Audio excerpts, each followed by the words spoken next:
तीर्थयात्रा Mauritius tours and travels आणि मी प्राध्यापिका सुनीता कुलकर्णी सादर करीत आहोत अनसंग हिरोईन्स या आमच्या मालिकेचा नवीन भाग.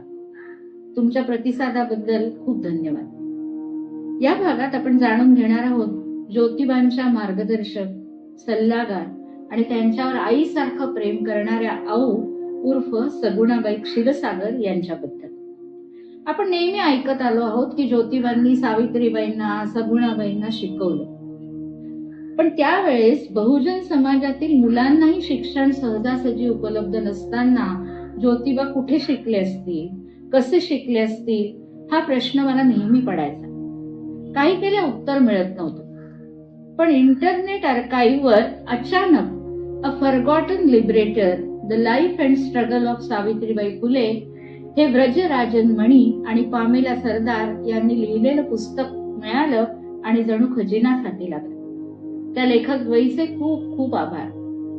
या खजिन्यातून ज्योतिबांना घडवण्यात कारणीभूत असलेल्या व्यक्तीचं नाव हाती लागलं, सगुणाबाई क्षीरसागर. तसं नाव माहित होतं, पण फक्त नावच. ही बाई इतकी कर्तृत्ववान आहे हे ठाऊकच नव्हतं. सगुणाबाई या साताऱ्यातील नायगाव जवळच्या धनकवडी या गावच्या बालविधवा, पण दुःखी कष्टी राहत नातेवाईकांकडे दिवस काढण्यापेक्षा त्यांनी मिस्टर जॉन या मिशनरीकडे नोकरी पत्करली. घरकाम, मुलांची देखभाल आणि त्यांच्याकडे असलेल्या अनाथ मुलांचा सांभाळ अशी अनेक कामं त्या करीत. तिथे एक नवीन जगच त्यांना खुलं झालं. त्या हुशार, संवेदनशील, प्रेमळ आणि दयाळू होत्या. तिथे सगळे इंग्लिश बोलत असल्याने ऐकून ऐकून त्या इंग्लिश बोलायला शिकल्या, रमल्या होत्या तिथे. पण एक वेगळंच वळण त्यांच्या आयुष्यात आलं. झालं काय, ज्योतिबांची आई चिमणाबाई वारल्या. गोविंदरावांना घरकाम, व्यवसाय, ज्योतिबांचा सांभाळ हे सगळं काही केल्या जमेना. त्यावेळेला त्यांना सगुणाबाईंची आठवण आली. सगुणाबाई या त्यांच्या दूरच्या नातेवाईक. नक्की नातं नाही माहिती, मावस बहीण, कझिन सिस्टर असा उल्लेख होतो त्यांचा. गोविंदरावांनी सगुणाबाईंना विनंती केली की घरी मदत करण्यासाठी आणि ज्योतिबांना सांभाळण्यासाठी त्यांनी यावं. मिस्टर जॉनची परवानगी घेऊन त्या आल्या, पण मिस्टर जॉन कडे कामालाही त्या जात होत्या. ज्योतिबांना घेऊन जात होत्या. ज्योतिबांच्या कानावर इंग्लिश पडत होतं आणि मुलांबरोबर त्यांनाही इंग्लिश शिकावं असं वाटू लागलं होतं. सगुणाबाईंनी गोविंदरावांना सांगितलं, त्यांना तयार केलं आणि मिस्टर जॉनच्या ओळखीमुळे चांगल्या मिशनरी शाळेत प्रवेश मिळून ज्योतिबांचं शिक्षण सुरू झालं. पण काही दिवस होत नाही तेव्हा एका कारकुनाने गोविंदरावांचे कान भरले. गोविंदराव, हे भ्रष्ट कार्य थांबवा, नाहीतर तुमच्या 7 पिढ्या नरकात जातील.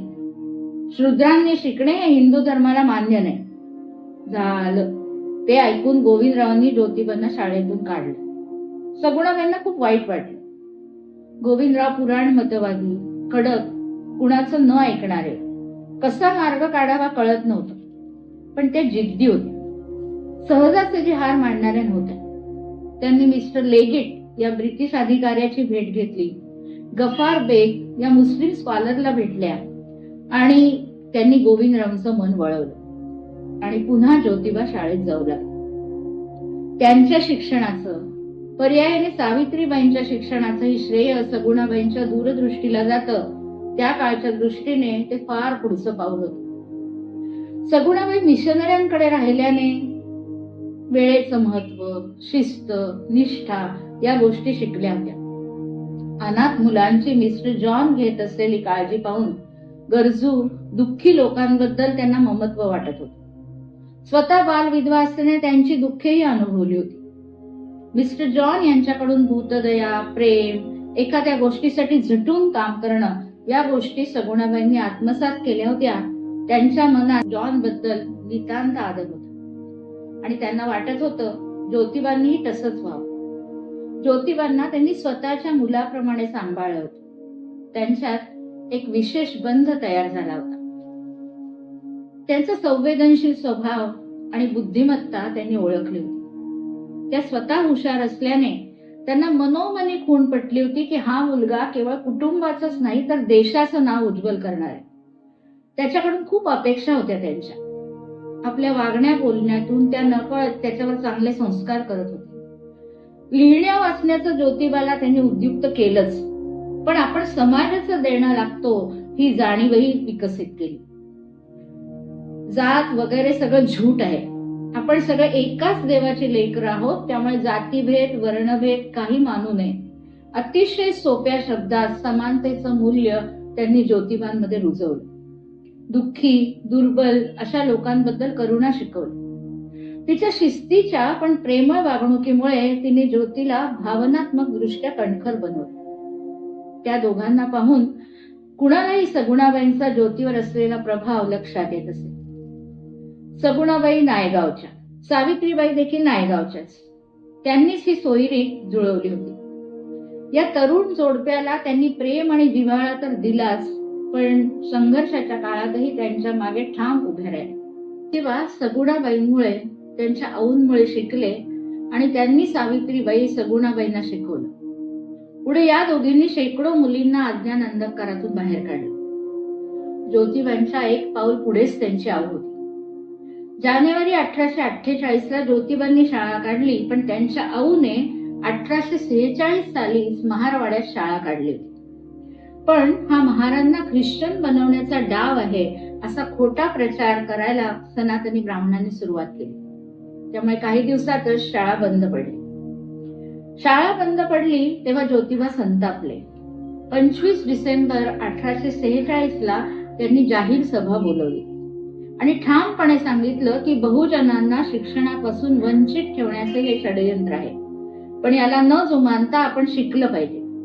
मी शाळा काढायचं ठरवलंय, पण माझ्याकडे जागा नाही. श्रीयुत भिडे त्या सभेला हजर होते. त्यांना ज्योतिबांचे विचार पटले आणि त्यांनी शाळा काढायला आपल्या वाड्यात जागा दिली. भिडे वाड्यातली प्रसिद्ध पहिली मुलींची शाळा सुरू झाली. सगुणाबाईंचं नेतृत्व फळाला आलं. तिचं स्वप्न साकार करणाऱ्या ज्योतिबा सावित्रीचा तिला नक्कीच अभिमान वाटला असेल.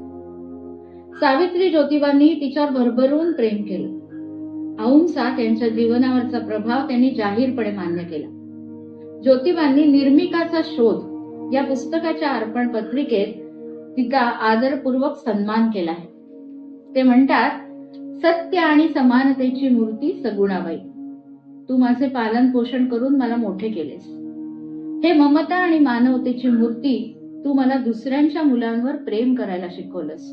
तुझे खूप खूप आभार मानून मी हे पुस्तक तुला अर्पण करतो. सावित्रीबाईंच्या 52 कशी सुबोध रत्नाकर या पुस्तकात आऊवर केलेली कविता आहे. आमची आऊ फार कष्टाळू, प्रेमळ होती दयाळू. सागर वाटे उथळ क्षणी, आभाळ ठेंगणे तिच्याहुनी. आऊ आमच्या घरी आली, टाक होऊन पहा बैसली.